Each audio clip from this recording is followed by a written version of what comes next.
For today's presenters, we have Chris Dotson and Tanya Brownlee. Chris, welcome and take it away. So anyway, let's get started. Today's topics, what we really want to talk about. So this is about you asking us questions. So Tanya and I are going to move relatively quickly through our material to leave time for an extended Q&A period, promising to end at 3 o'clock. So today's topics were really succession planning, recruitment, and evaluating performance. So succession planning is really passing the torch, so to speak. And it's really looking at, we have two types of assets really in our utilities.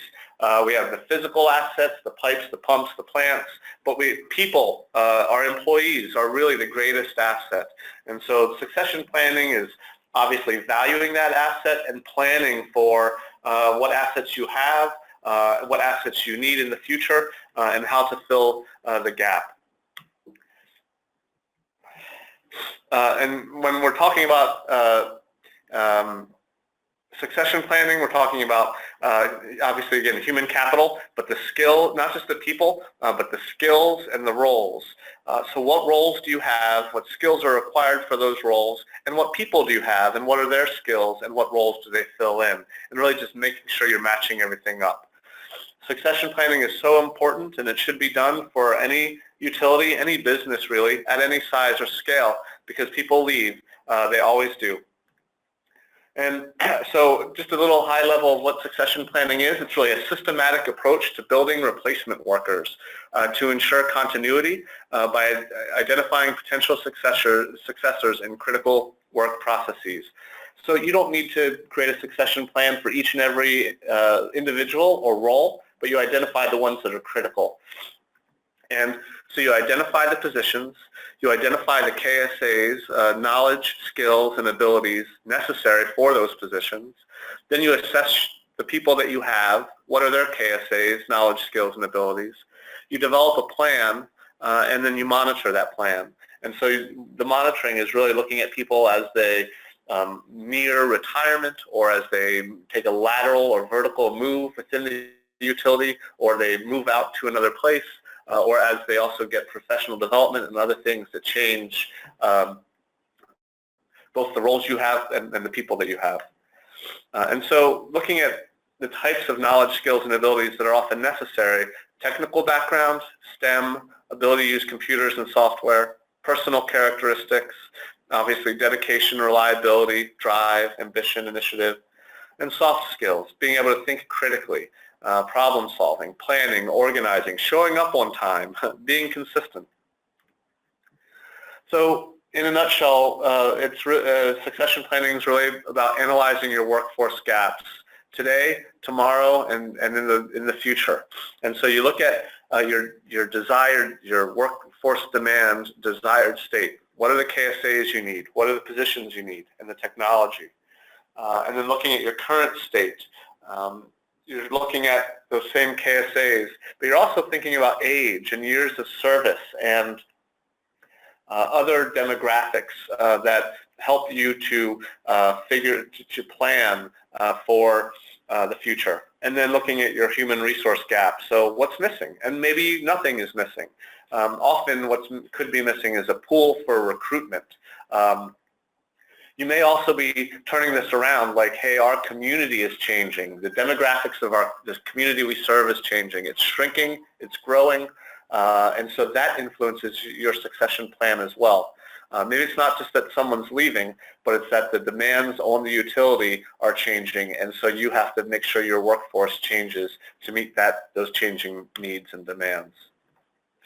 There are some common pitfalls that people see in succession planning. Keeping it a secret is never a good idea. People will find out, and then they'll think, well, if you're keeping it a secret on purpose, then it might not be a good thing. Making sure that you value soft skills as well as the hard skills, right? The technical skills. Making sure you're offering opportunity for training and development. Don't expect employees to self-identify. Help them see what they can be. Not everybody raises their hand, even if they do have an idea. You want to make sure that your succession plan is right-sized for you. It's not a one-size-fits-all program. It can be a one-size-fits-all process. Another way to think about this is looking at this four-quadrant matrix, if you will. Organizational impact up the vertical and probability of vacancy along the horizontal. So you plot your employees or your roles in these four quadrants based on the likelihood that that role will become vacant and against how much of an impact that vacancy would have on the organization. And that top left, that top right quadrant, that's where, if you have folks in there, that's where you're really going to want to start your succession planning process. Also thinking concurrently, retooling and reinvention. Maybe as technology changes, as the profession changes, there are ways to do things differently, and there are ways to retool some of your workforce to be more multi-skilled, so they can serve in different roles, not just be stuck in one role. So I'm going to pass it on now to Tanya. As soon as she shares her screen with us, she can start talking about knowledge transfer. Okay, so as you're doing your succession plan, you've identified, folks that you want to start filling in those gaps and thinking about the future. One of the steps in thinking about the future is trying to figure out how to move that knowledge and know-how from your experienced staff to the newer staff or to brand new staff. Something to be careful of when thinking about knowledge transfer and figuring out how you're going to get all that information from those experienced workers is to keep them feeling safe about this process. A lot of times experienced workers feel a little threatened when you start saying, we need to know everything that you know, because then, if they tell you everything, maybe then they're expendable and they're not ready to leave yet. So creating a culture within your staff to show that knowledge transfer and sharing what they know is expected and part of the process, part of their general duties every day is important, so that that knowledge transfer is comfortable for everybody. So there's a couple of different kinds of knowledge, and it's, this is a little bit thinky and, not as practical, but if you think about knowledge in two different ways, it will help you kind of get at both explicit and tacit knowledge. So that explicit knowledge, that's stuff you can find in a standard operating procedures manual, the step-by-step, how to do this job. Something to keep in mind with sharing that explicit knowledge is to maybe have someone who just recently came into the job tell you what would be important for people to know and to have one of those standard operating procedures on. A lot of times new hires are the best people to help you write those manuals, because they're the ones that most recently came into the position of not knowing how to do something, and where it would have been really helpful to have something that told them what to do. So that explicit knowledge is just something you can write down, something that's easily to share how to do the job. The tacit knowledge, that's a little bit more of the finesse. It's something that you have to experience. It might be a personal relationship. It might be the workplace culture. It might just be how to do a job that, getting the feel for doing this. A lot of times in technical work, there's a certain feel for something. It's kind of like riding a bike. I could give you a 20-minute presentation on how to ride a bike, but until you get on the bike and try to ride it, you're not going to have that tacit knowledge, or you won't know how to ride the bike.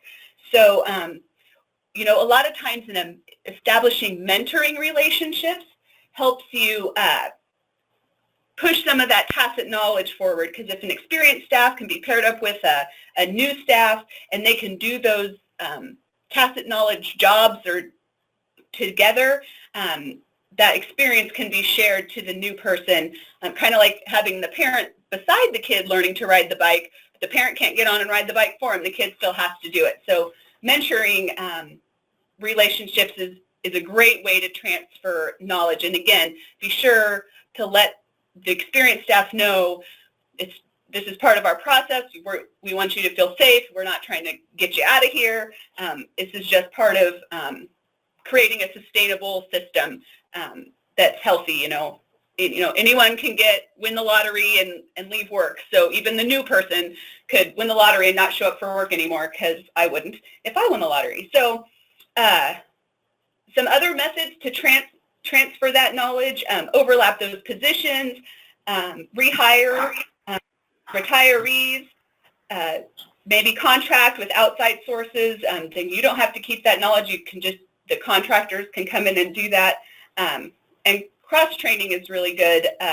So, you don't have silos within your organization, but everybody can do a little bit of everybody's job. That creates that knowledge transfer. Yeah. I'm so sorry to interrupt. Your screen is just not showing. Your slides aren't transitioning. So could you just double check on your sharing section of your GoToWebinar control panel that the play button? Got it. Perfect. Thank you. Oh, okay. That's weird. Okay. We're back. Let's see. But did it pause again, or is it showing? Here we go. We're good. We're good. Okay. All right. So we've shared the knowledge with new folks coming in, but where do we find these new folks? I've got two really terrible water system metaphors to think about.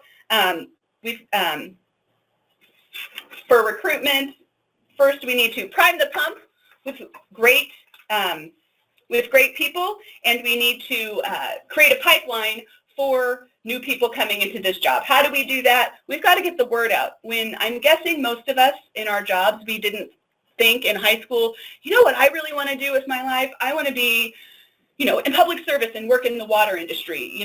Not a lot of high school students or elementary school students know these jobs even exist. So we need to get the word out, and we need to attract the talent by really messaging well and getting folks excited about working in public service and in the water industry. Chris touched on this, and I'm not going to belabor it, but as you're thinking about who to recruit, that technical background and that technical knowledge, you find that in resumes, and you can learn about people's technical knowledge from, aptitude tests and certification tests.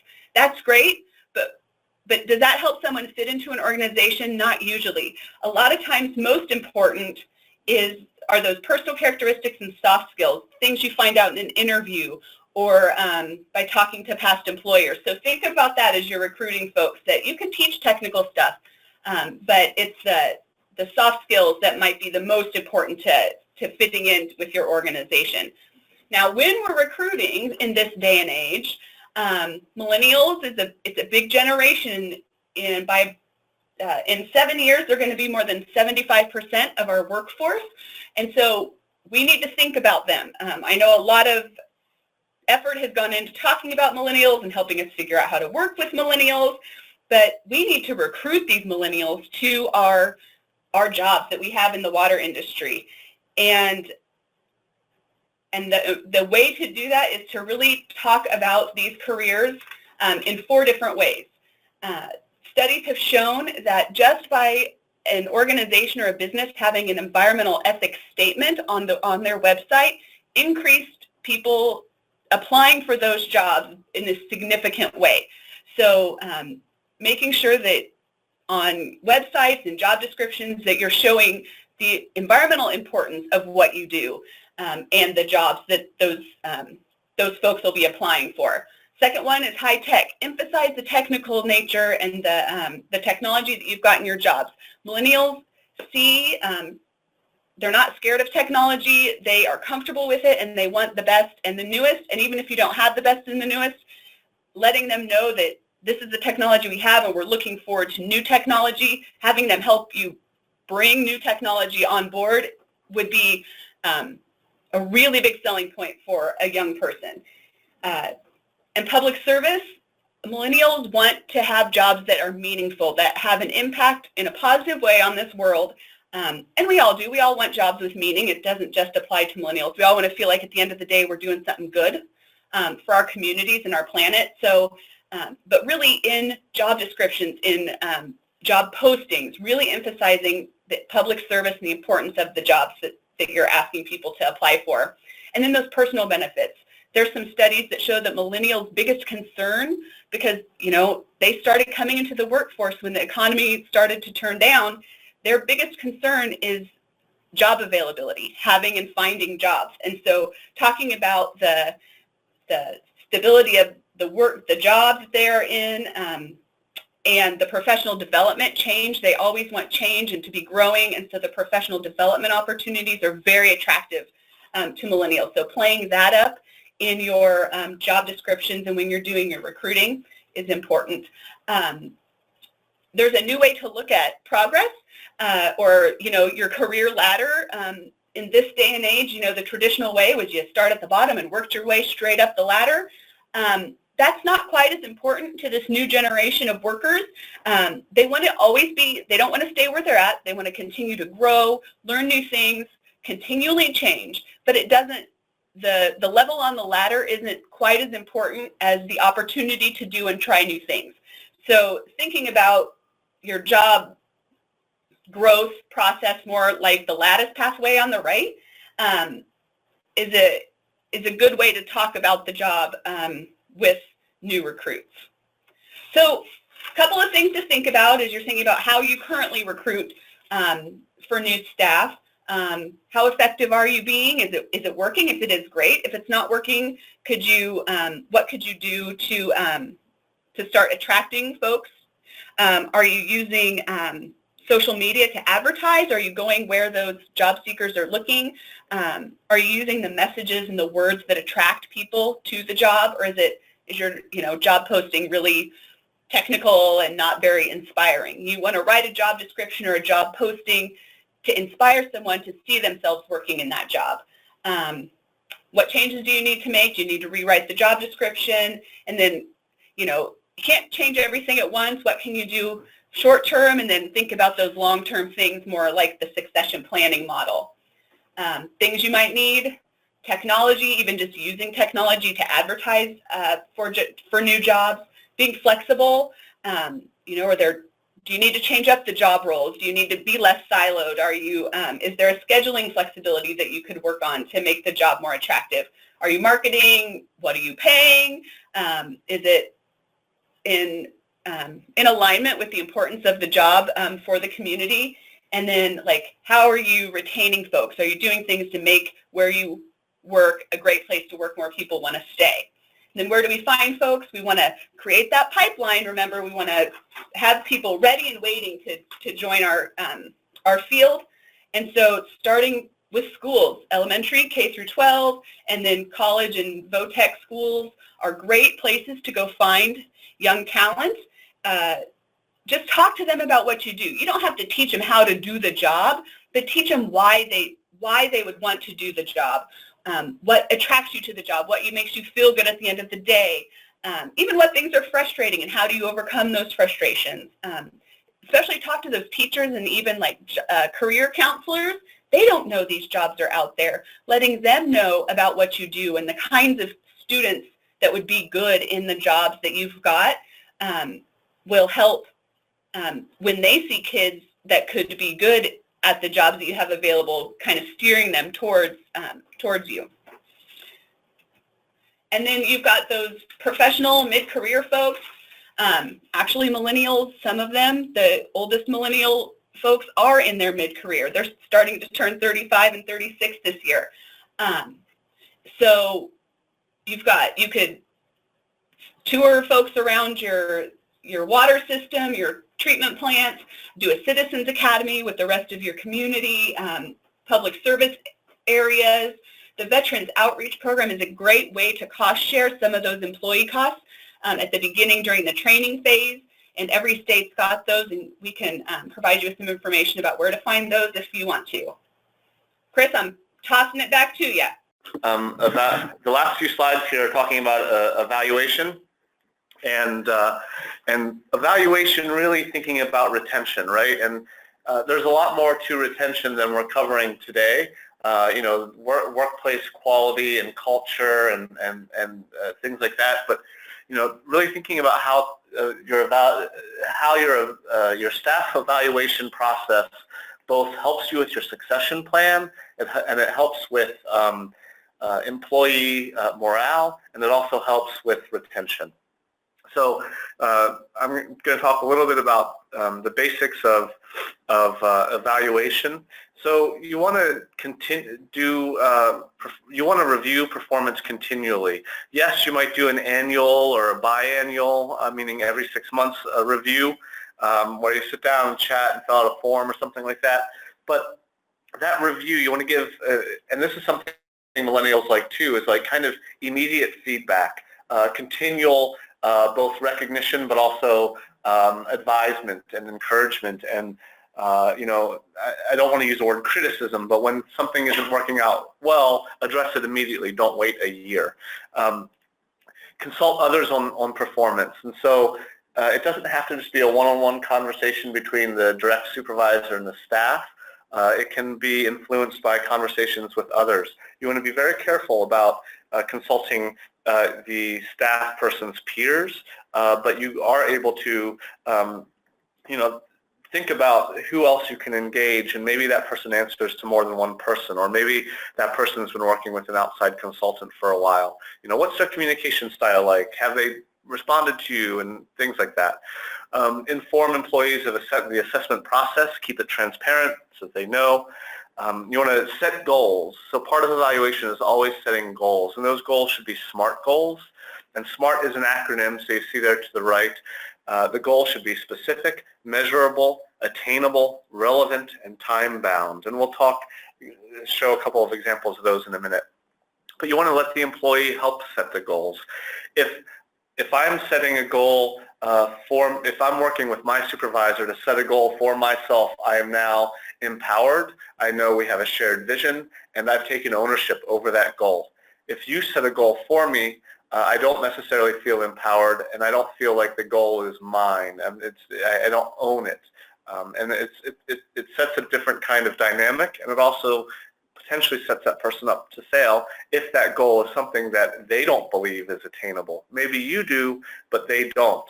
And then for you then to help them see how it's attainable is a good management technique, right? But you also want to align those goals with organizational objectives. You don't want to set somebody up for failure by getting them to train to a 3A certification if you're never going to really utilize them in that position. Or have someone get a CDL license or something if you're actually going to remove the fleet, or if there's just not going to be the need. And then you want to keep an open mind about the employee's future goals. Ask them what their goals are, not just their goals working for you, but also their professional goals. Where do they see themselves in 5 or 10 years? And that'll help you, that honest conversation will help both of you decide what's appropriate goal setting for them while they're working with you or for you. So you want to set the bar appropriately so you can retain the best workers. You know, when you're evaluating new hires, you should consider a few things. Obviously, you want to be transparent so new employees know what is expected of them. After you've hired someone, it's appropriate to let them know the evaluation procedure, share with them any forms you may have, let them know what the expectations are. You also want to create and provide standard rubrics for common titles so that you can help yourself as an evaluator, as a supervisor, also help the staff members. And if you have two different people with the same title, they should have the same rubric. Assessing, it doesn't mean that they have to have the same goals, but they should be evaluated using the same rubric. You want to assess each new hire's future potential, again, not just looking at the minimum for their current position, but where could they go, and is that a direction that you could value and use. So a little bit more about different ways to think about evaluation. You can have I find that the best way to enter the evaluation process is to have the staff do a self-evaluation and have them say, so what are the things I think I did well this year? What are the things I think I could have improved upon? These are some of the ideas I have moving in the future. And it's also good to have them in their self-evaluation maybe responds to as a supervisor, your level of management and communications to them. Has it been supportive to them, or has it been a hindrance? Maybe you're too busy and you haven't had time to give them the guidance they need. So the supervisor would review that self-evaluation and then does their own evaluation. Then the supervisor evaluates the staff member. Then you meet together and you discuss and set goals for the future, agree, sign, file that document, whatever. You want to keep that record because you can use that the next time you sit down to benchmark progress, growth. Also, a 360 review is another thing to consider. This is where the staff member would essentially evaluate the supervisor or supervisors, and also the supervisor is obviously evaluating the staff member. Sometimes communication is where it's at. People can't realize their goals because they haven't been communicated clearly, or because they haven't been able to get access to the supervisor, who is in some ways instrumental to the person achieving those goals. And it's no one's fault. Sometimes it's just the nature of the beast, but being able to identify what those gaps are certainly helps in making sure both staff and supervisor are content. And then another thing to consider is peer-to-peer reviews. They're best to be informal, but again, sometimes people can offer guidance to their peers on work style, communications, ability to complete tasks in a timely manner, and things like that. So some sample evaluation questions. There are plenty of them out there, but here's just a few to think about. What accomplishments are you most proud of? In which areas would you like to improve? What have I, as supervisor, done to help you do your job better? What have I, as supervisor, done to hinder your job performance? Do you have the resources and tools you need to perform your job? This question is helpful if the supervisor is having a hard time convincing the superintendent or the elected board to provide additional resources, tools, trucks, uniforms, training. This question can help the supervisor maybe convince their boss that these things are necessary, that they have actually become a hindrance to some staff members. What are your goals for the next 6 months or a year? What do you want your next position to be at this utility? And are there other concerns you have going forward? So again, just a sample set of questions. So these are some examples of setting goals through the evaluation form and making them SMART goals. Pass my 3A certification with 1 year. It's specific, it's attainable, it's relevant, it's time-bound. Learn more about plant management. That's not really specific. It's not time-bound, right? It certainly is relevant, and it's probably attainable. But you turn that into a SMART goal by writing it out saying, spend 3 afternoons each month shadowing the plant manager for 1 year. Specific, measurable, attainable, relevant, time-bound. Attend trainings and or webinars to increase my knowledge base. Again, it's specific, it's relevant, it's attainable, but you need that measurable and time-bound. How many trainings? Over what period of time? And then increase my communications with peers and management. Okay, again, relevant, but how, right? And over what period of time? So just thinking about, as much as possible, making goals that are SMART goals. And there's a lot of words on this form, but this is just an example of one type of evaluation form. So the learning objectives. I want my 3A certification in a year. Okay, well, how are you going to do it? That's the methods and strategies. What are the resources you need? And then what's the deadline or the benchmark? So essentially the goals down the left column and the SMART, the acronym SMART across the top. Specific, measurable, attainable, relevant, time-bound. And that could be how you set up a goal tracking sheet that comes out of the evaluation process. All right, so despite our unfortunate technical delay earlier, we are wrapping up now with our presentation. So if you have questions, please type them into your chat box. and Savannah will start to compile them, and then she will read them aloud, and we will attempt to answer as many as possible in the amount of time that we have left. But I know we've got a few additional slides here as we wrap up. Just visit our website. Savannah explained a lot of the resources and assets that are on it. So that website is escnetwork.org. This is our upcoming events calendar. I think that's an old map. We've got more events than that, but we do have our upcoming events page. Check it out. We do a training in every state and national webinars all year long. So there's an example of the list. You can also request technical assistance through our website. If you go into assistance and then go down to request assistance, and then you can fill out a form so you can better identify your needs for us. And then we have these rates dashboards, which are really good dashboards for benchmarking water utility rates in different in different states across communities. And the e-learning module, again, this is something you can get continuing education units for. You do it at your own pace. You can find it under resources. And our resource library right there with a lot of different tools and publications. All right. I think that will take us into our question and answer section. So an attendee asked if you or Tanya had any strategies to prevent high turnover in remote or rural communities.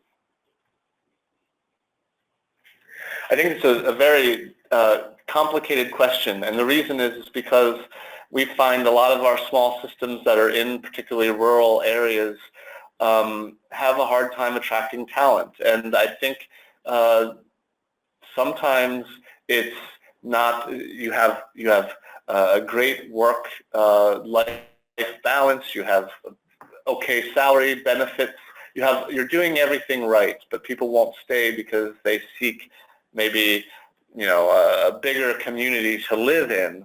So I think a couple of things. One thing is maybe the community really has to look inward and say we've been doing just about everything we can to attract good talent, but people aren't staying. First of all, you want to find out why. You should be doing exit interviews, but you really maybe need to look to the community and say, despite all of our best attempts, this isn't working, and so how can we up our game? And maybe that's to provide a higher salary, even if it's much higher than areas around you, to attract and retain people. Maybe it's potentially partnering with other municipalities nearby who have systems to each kind of co-fund a single full-time operator that serves multiple communities. It may not be ideal, but it may be what you need to keep someone around. So, we could talk about this problem because it is a perennial one for a lot of communities. We could talk about this for a while, but I think really two things. In short, are you conducting exit interviews? Why are these people leaving? Are they telling you?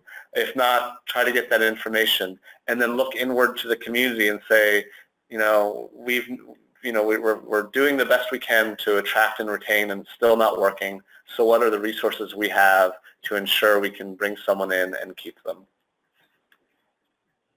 Thank you, Chris. And I think this is a good question to piggyback off, is how can multiple small systems cost share to fund one full-time position instead of several part-time employees or contractors? I think in short, you would set up an intermunicipal agreement where essentially, an MOU, a memorandum of understanding between those communities, and then you would have to have resolutions by each of the boards, town, village trustees or town board member. You'd have to get resolutions from the elected body, that really kind of codifies, over what period of time, how much is each community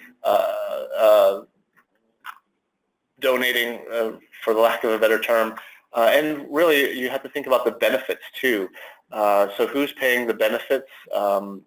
are they on any single town's plan, so to speak, or is there some accommodation made there? Tanya, I don't know if you have anything to add. No, you covered it. Okay. So the next question an attendee asked is there a recommended number of staff and coverage that a small system should employ? And they also had a part 2 of how to recruit younger population. Sorry, what was the first part? Is there a recommended number of staff and coverage that a small water system should employ? I don't have a recommended number. I mean, it's really based on, what is the level of service that the community desires and that the utility provides. And also looking at what are the tasks that people who may not be considered a full-time utility employee are doing. So like the clerk doing the billing and things like that. So it's hard to say. I mean, and depending on the size of the community, the size of the utility, you may only need a part-time person. So there's a lot of different variables that go into it. Looking at other town staff and what roles they play in managing the utility, what size is the utility, what kind of infrastructure do you own? Do you just have a treatment plant and some laterals? Are there pumps involved? The more infrastructure you have, the more need for time there is. Yeah, and I can touch on the recruiting young people.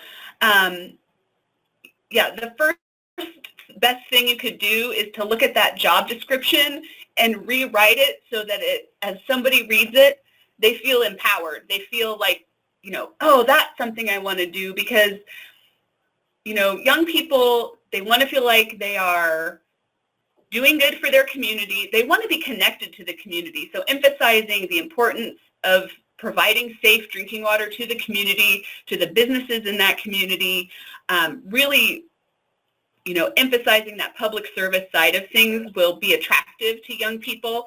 And then as you're talking to them and kind of recruiting them in interviews and things, talking up how, what are some of the benefits of the job? Is there a good work-life balance? That's also very important to young people.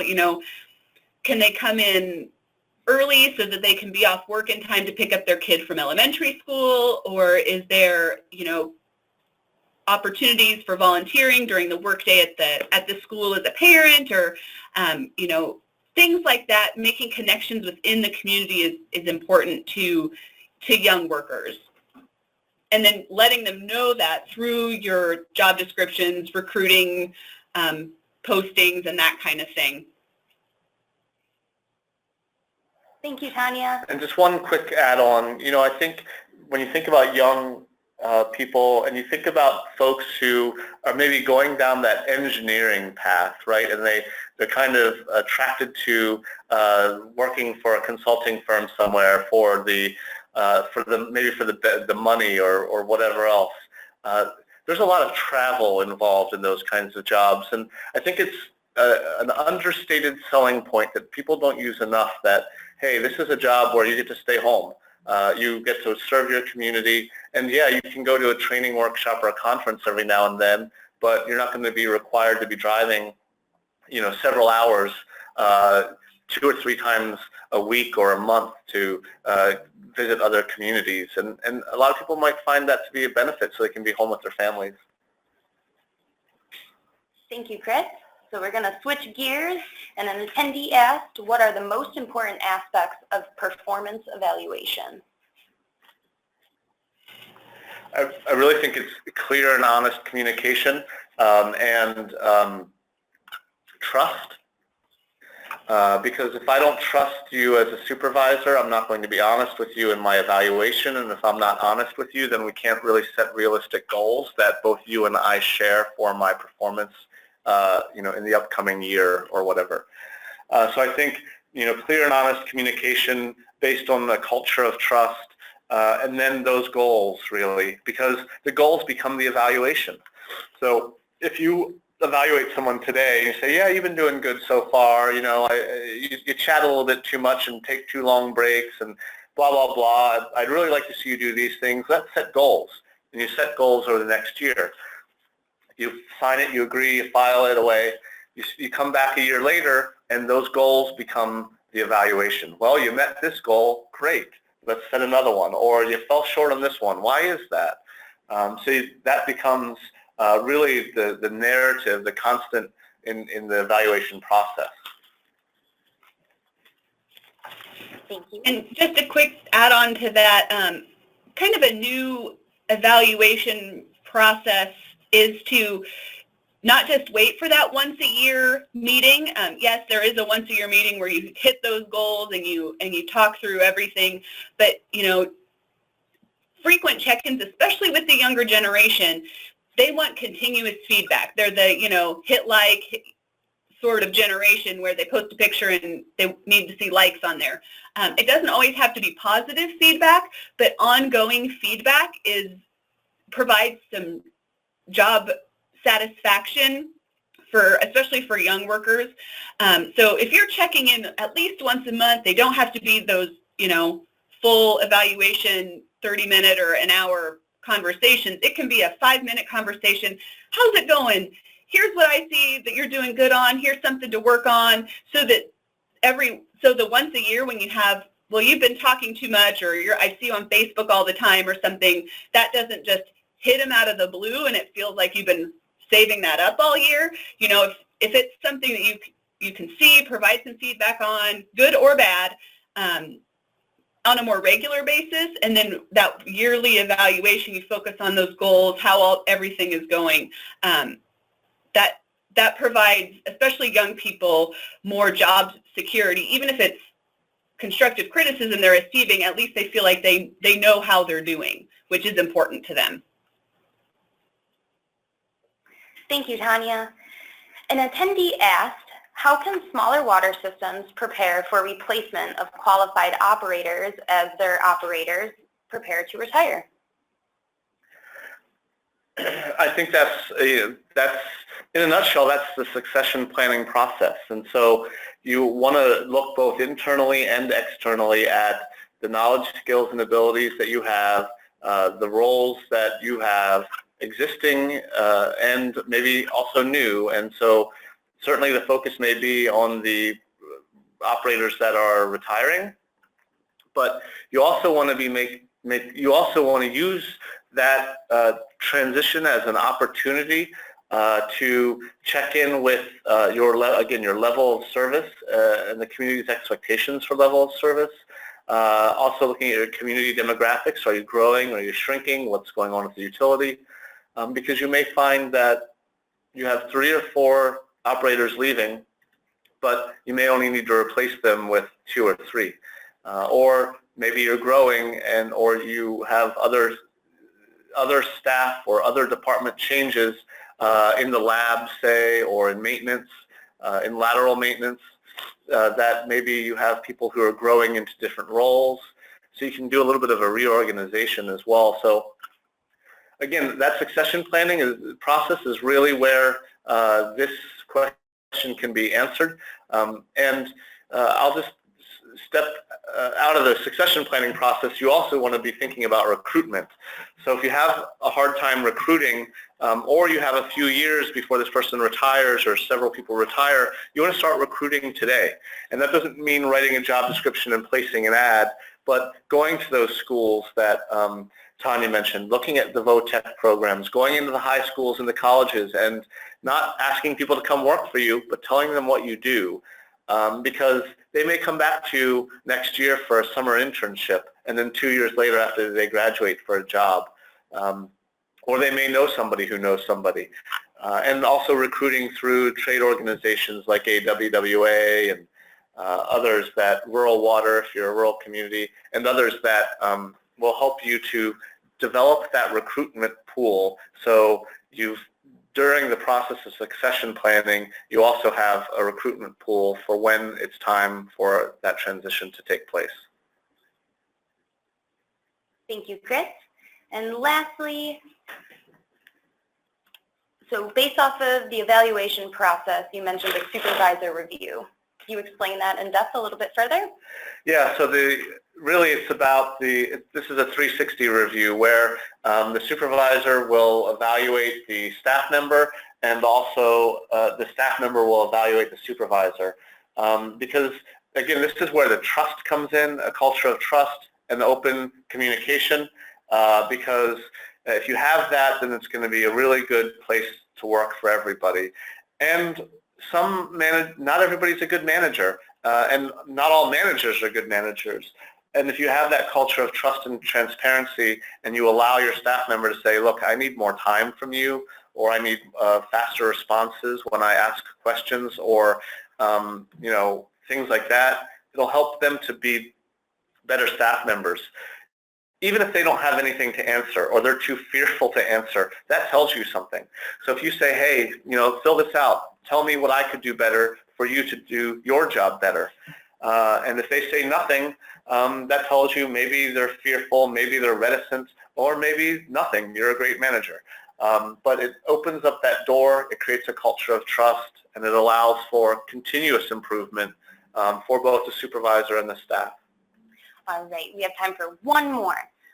So Tanya or Chris, do you have an example of an employee evaluation form that has been successful or useful for you personally or of your colleagues? Short answer is yes, but I think evaluation forms aren't necessarily one size fits all. And so I guess we could share a couple of examples via email after this webinar, and see, I always like working from drafts, right? So if we sent an evaluation form, you could always make it more focused on your needs, or just to give you a good idea of what some decent evaluation forms look like. All right, thank you, Chris and Tanya, so much. Now, quickly before we wrap up, I just have two more polling questions for the attendees. The first one is if you would be interested in subscribing to the Environmental Finance Center blog. If you want to sign up for the blog but do not have the opportunity to submit your polling answer today, you can sign up for the blog on the efcnetwork.org website. And I'm going to get ready to close that poll in 3, 2, 1. And lastly, if you're a small water system of 10,000 or fewer people served, would you be interested in receiving in-depth technical assistance? If you're unsure about technical assistance or don't have the opportunity to submit your polling answer today, you can review the technical assistance form on the efcnetwork.org website. Getting ready to close that poll in 3, 2, 1. And lastly, I am sending out a evaluation link. Please just take 5 minutes to let us all know how today went.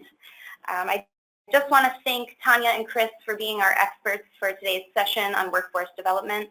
And I want to send my many thanks to the attendees that joined us today. We truly appreciate your participation, even through the technical complications earlier. Tanya or Chris, do you have any additional closing comments?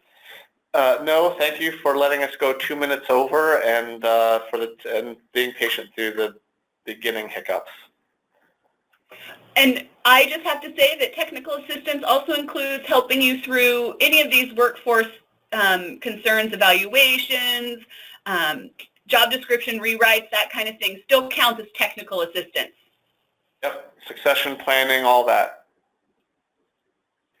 Great. Well, everybody, have a wonderful day. Thank you again. Bye-bye. Thank you.